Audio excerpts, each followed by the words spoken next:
ಈ ಇಂಡಿಯಾ ದೇಶ ಇಷ್ಟು ಪಾಪ್ಯುಲೇಷನ್ ಇದೆಯಲ್ಲ, ಇಷ್ಟು ಜನನ ಕೂರಿಸ್ಕೊಂಡು ಒಂದಿನ ಟೈಮ್ ವೇಸ್ಟ್ ಮಾಡಿದ್ರೆ ಇಸ್ರೇಲ್ ದೇಶದಲ್ಲಿ ಬೈತಾರೆ, ಎಷ್ಟು ಮ್ಯಾನ್ ಪವರ್ ವೇಸ್ಟ್ ಆಯಿತು ಅಂತಾರೆ. 2,000 ಜನ ಇಂಟು ಒಂದಿನಕ್ಕೆ 6 ಗಂಟೆ ಕುತ್ಕೊಂಡಿದ್ದೀರಾ ಇಲ್ಲಿ, ಇಂಟು 6 12,000 ಮ್ಯಾನ್ ಅವರ್ ವೇಸ್ಟ್ ಆಯಿತು ಅಂತಾರೆ. ಅಷ್ಟು ಕ್ಯಾಲ್ಕುಲೇಟೆಡ್ ಆಗಿ ಅಲ್ಲಿ ಕೆಲಸ ಮಾಡ್ತಾರೆ. ಬಟ್ ಇಲ್ಲಿ ನಮ್ಮ ಕ್ಯಾಲ್ಕುಲೇಷನ್ನೇ ಇಲ್ಲ. ಲುಕ್ ಹಿಯರ್, ಬ್ರೆಜಿಲ್ ಮತ್ತು ಇಕ್ವೆಡಾರ್ ಅಂತ 2 ದೇಶ ಸೇರಿದರೆ ಒಂದು ಉತ್ತರ ಪ್ರದೇಶ ಆಗತ್ತೆ. ಒಂದು ಉತ್ತರ ಪ್ರದೇಶ ಅಷ್ಟು ಜನ ಇದೀವಿ ನಾವು. ಕರ್ನಾಟಕ ಏನು ಕಡಿಮೆ ಅಲ್ಲ, ಜಗತ್ತಿನ 4ನೇ ಶ್ರೀಮಂತ 5ನೇ ಶ್ರೀಮಂತ ದೇಶ ಈಗ ಯು ಕೆ ಈಕ್ವಲ್ ಪಾಪ್ಯುಲೇಷನ್ ನಾವಿದ್ದೀವಿ. ಯುನೈಟೆಡ್ ಕಿಂಗ್ಡಮ್ ಏನು ಬ್ರಿಟಿಷರು ನಮ್ಮನ್ನು ಆಳಿದ್ವು ಅಂತೀವಲ್ಲ, ಇವತ್ತು ಬ್ರಿಟನ್ ಪಾಪ್ಯುಲೇಷನ್ ನಮ್ಮ ಕರ್ನಾಟಕದ ಪಾಪ್ಯುಲೇಷನ್ಗೆ ಸಮ. ಮತ್ತು ಹೆವಿ ಜನ ಇದ್ದೀವಿ ನಾವು. ಮತ್ತು ಯಾಕೆ ಸಾಧಿಸ್ತಾ ಇಲ್ಲ ಅಂದರೆ ನೀವು ಸಾಧಿಸ್ತಾ ಇಲ್ಲ. That is a problem. ಈಗ ನಾನು BPL ಕಾರ್ಡಲ್ಲಿದ್ದೆ, 21 ವರ್ಷದ ಒಳಗೆ ನಾವು BPL ಕಾರ್ಡ್, ನನಗೆ ಹಕ್ಕಿದೆ. 21 ವರ್ಷದೊಳಗೆ ನಂಗೆ ದುಡಿಯೋಕ್ಕಾಗ್ತಾ ಇಲ್ಲ, ಸರ್ಕಾರದ ಕೈಲಿ ಅಕ್ಕಿ ಕೊಡು ಅಂತ ಕೇಳಬೇಕು. That's right. ನಿಮಗೆ 25 ವರ್ಷ ಆಗಿದೆ, 30 ವರ್ಷ ಆಗಿದೆ, ಅವಾಗೂ BPL ಕಾರ್ಡಲ್ಲಿ ಇದ್ದೀರಿ ಅಂದರೆ ಈ ದೇಶ ಹೆಂಗೆ ಶ್ರೀಮಂತ ಆಗೋಕ್ಕಾಗತ್ತೆ? ಇಷ್ಟು ಎಜುಕೇಷನ್ ಪಡೆದಂಥ ನೀವು ಮತ್ತು BPL ಕಾರ್ಡ್ ಬೇಕು ಅಂತ ಅಂದರೆ ಹೆಂಗೆ ದೇಶ ರಿಚ್ ಆಗುತ್ತೆ? ದುಡ್ಡೆಲ್ಲ ತೆಗ್ದು ನಿಮಗೆ ಮನೆ ಅಕ್ಕಿ ತಂದು ಕೊಡಬೇಕಾಗತ್ತೆ. ಯಾಕೆ ನಿಮಗೆ ದುಡಿಯೋಕ್ಕಾಗಲ್ಲ? ಬೌನ್ಸ್ ಬ್ಯಾಕ್, ಗಿವ್ ಬ್ಯಾಕ್ ಅಂತ ಕೇಳ್ತೀವಿ. ನನಗೆ 20 ವರ್ಷಕ್ಕೆ ಎಜುಕೇಷನ್ಗೆ ಬಿಕಾಸ್ ಆಫ್ ಗೌರ್ಮೆಂಟ್ ಸ್ಕೂಲು ಸುಮಾರು ನನಗೆ ಒಂದು 3 ಲಕ್ಷ ರೂಪಾಯಿ ಖರ್ಚು ಮಾಡಿರ್ಬೋದು. ಗೌರ್ಮೆಂಟ್ ಆಫ್ ಇಂಡಿಯಾ ಕರ್ನಾಟಕ ಸೇರಿಕೊಂಡು. ನಮ್ಮ ಕಾಲದೆಲ್ಲ ಫೀಸ್ ಕಡಿಮೆ ಇತ್ತು. 3 ಲಕ್ಷ ಖರ್ಚು ಮಾಡಿರ್ತಾರೆ. ನೀವೇನು ಗೌರ್ಮೆಂಟ್ ಸ್ಕೂಲಲ್ಲಿ ಬಂದಿರ್ತಿರಲ್ಲ, ನಿಮಗೆ ಫ್ರೀ ಅಷ್ಟೇ ಅದು. But government should pay that. But ನೀವು ಯಾವಾಗ ವಾಪಸ್ ಕೊಡೋದು? ನಮ್ಮ ಮಹೇಶ್ ಬಾಬು ಅವರು ಒಂದು ಪಿಕ್ಚರಲ್ಲಿ ಒಂದು ಪಂಚ್ ಕೊಡ್ತಾರೆ ವಿಲನ್ಗೆ, ಸಮಾಜದಿಂದ ಭಾಳ ತಗೊಂಡ್ಬಿಟ್ಟಿದ್ಯಾ, ವಾಪಸ್ ಇಚ್ಛೆಯಾಲಿ ಅಂತಾರೆ. ಗೊತ್ತಾ? ಯಾವುದು? ಶ್ರೀಮಂತಡು ವಾಪಸ್ ಇಚ್ಛೆಯಾಲಿ. ಮತ್ತು ನೀವು ಯಾವಾಗ ಇಚ್ಛೆಯಾಲಿ? ವಾಪಸ್ ಕೊಡೋದು ಯಾವಾಗ? ನೀವು ಬರೀ ಆ ವಿಲನ್ನಿಗೆ ಹೊಡೆದು ಮಹೇಶ್ ಬಾಬು ವಾಪಸ್ ಕೊಡು ಅಂದ್ಕೊಡ್ಲೆ ಅವನಿಗೆ ಹೊಡೆದ ಅಂತಲ್ಲ, ನಿಮಗೆ ಹೊಡ್ತಾ ಬೀಳಬೇಕು. ಸಮಾಜದಿಂದ ಇಷ್ಟೆಲ್ಲ ತಗೊಂಡ್ಬಿಟ್ಟಿದ್ದೀನಿಲ್ಲ ನಾನು, ವಾಪಸ್ ಇಚ್ಛೆಯೋದು ಯಾವಾಗ? ನಾನು ಕೊಡೋದು ಯಾವಾಗ? ನನಗೆ ಹ್ಯಾಪಿ ಇದೆ ಬಿಕಾಸ್ ನಾನು ಈಗಾಗಲೇ ಗೌರ್ಮೆಂಟ್ ಆಫ್ ಇಂಡಿಯಾಗೆ ಸುಮಾರು 20 ಲಕ್ಷ ಟ್ಯಾಕ್ಸ್ ಕಟ್ಬಿಟ್ಟಿದ್ದೀನಿ. ನನಗೆ ಅವ್ರು ಖರ್ಚು ಮಾಡಿದ್ದು 3 ಲಕ್ಷ. I give back 20 lakh. ಕೊಟ್ಟಾಯ್ತು. ವಾಪಸ್ ಇಚ್ಛೆಯಾಲಿ, 7 ಟೈಮ್ಸ್ ಇಚ್ಛೆಯಾಲಿ, ಮುಗ್ದೋಗಿದೆ ನಂದು. ನೀವು ಕೂಡ ಅಷ್ಟೇ, ವಾಪಸ್ ಕೊಡೋದ್ರ ಬಗ್ಗೆ ಯೋಚನೆ ಮಾಡಿರಿ, ಬರೀ ತಗೊಳ್ಳೋದಲ್ಲ. ಹಂಗೆ ಬಂದ್ರಿ ಅಂದರೆ ಆಟೋಮೆಟಿಕ್ ಗೆಲ್ತೀರಾ. ಭೂಮಿ, ಜನ, ಬಂಡವಾಳ, ಸಂಘಟನೆ ಯಾವುದು ಮುಖ್ಯವಾದ್ದು?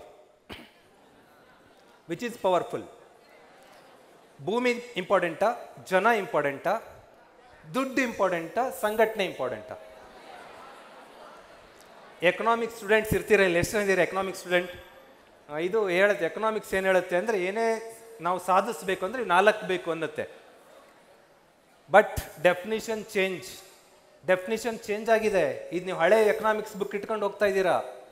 ಅಷ್ಟು ದೊಡ್ಡ ರಷ್ಯಾ, ಆ ಗ್ರೀನ್ ಕಲರ್ ಕಾಣುತ್ತಲ್ಲ, ಅಷ್ಟು ದೊಡ್ಡ ರಷ್ಯಾ. ಪಕ್ಕದಲ್ಲಿ ನಿಮಗೆ ಕಾಣೋದೇ ಇಲ್ಲ ಅದು ಮ್ಯಾಪಲ್ಲಿ. ಇಷ್ಟು ಸಣ್ಣ ಉಕ್ರೇನ್, ಮ್ಯಾಪಲ್ಲಿ ಕಾಣಲ್ಲ ಅದು. ಯುದ್ಧ ಶುರು ಮಾಡ್ಕೊಂಡಿದ್ದಾರೆ, 1.5 ವರ್ಷ ಆಯಿತು. ಇಷ್ಟು ಸಣ್ಣ ಉಕ್ರೇನನ್ನು ಕಾಲಲ್ಲಿ ಹಿಂಗಾಕಿ ಸೊಳ್ಳೆ ನೊಣದ ಥರ ಹೊಸ್ಕಾಕ್ತೀವಿ ಅಂತ ಇವ್ರು ಹೋದವರು. 1.5 ವರ್ಷ ಆದರೂ ಅಲ್ಲಾಡ್ಸಕ್ಕೆ ಆಗ್ತಾ ಇಲ್ಲ. ಯಾಕೆಂದರೆ ನಿನ್ನ ದೇಶ ದೊಡ್ಡದಿರ್ಬೋದಣ್ಣ, ನಮ್ಮ ಸಣ್ಣದಿದ್ರು ನಾವೇನು ಕಡಿಮೆ ಇಲ್ಲ ಅಂತ ತಿರುಗಿ ಬಿದ್ದಿದ್ದಾರೆ ಉಕ್ರೇನಿಗಳು. ಅವ್ರಿಗಿಂತ ಪವರ್ಫುಲ್ಲಾಗಿ ರೆಸ್ಪಾನ್ಸ್ ಮಾಡ್ತಾ ಇದ್ದಾರೆ. ಅಲ್ಲಿಗೆ ಜಾಗ ನಮಗೆ ಇಂಪಾರ್ಟೆಂಟ್ ಅಲ್ಲ. ನಂಬರ್ 2, ಜನಕ್ಕೆ ಬಂದರೆ, ಓಕೆ ಲುಕ್ ಹಿಯರ್, ಜನ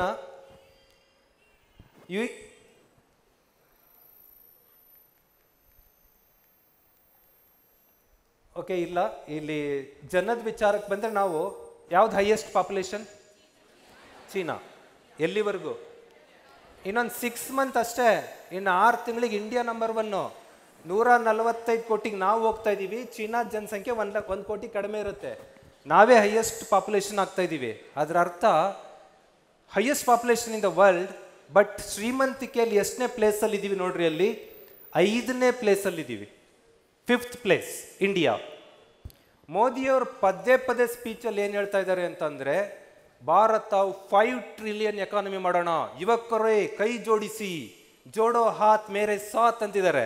ನೀವೆಲ್ಲ ಕೈ ಜೋಡಿಸಿದಾಗ 5 ಟ್ರಿಲಿಯನ್ ಮಾಡ್ತೀವಿ ಅನ್ನೋದು ಮೋದಿಯವರ ಡ್ರೀಮ್. ಅದು ಈಗ ಎಷ್ಟಿದೆ?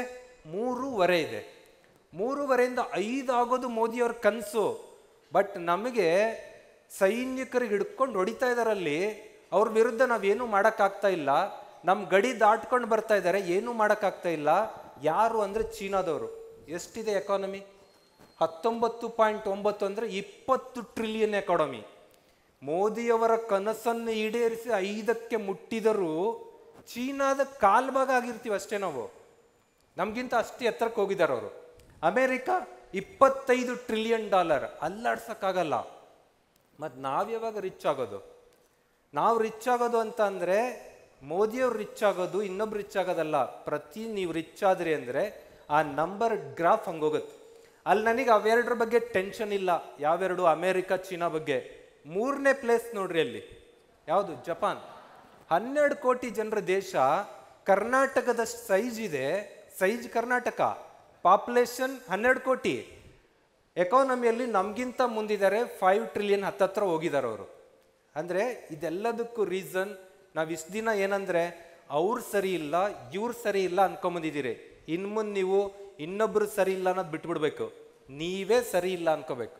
ನಿಮ್ಮನ್ನು ನೀವು ಕರೆಕ್ಟ್ ಮಾಡ್ಕೋಬೇಕು. ಆವಾಗ ಮಾತ್ರ ಗೆಲ್ತೀರಿ.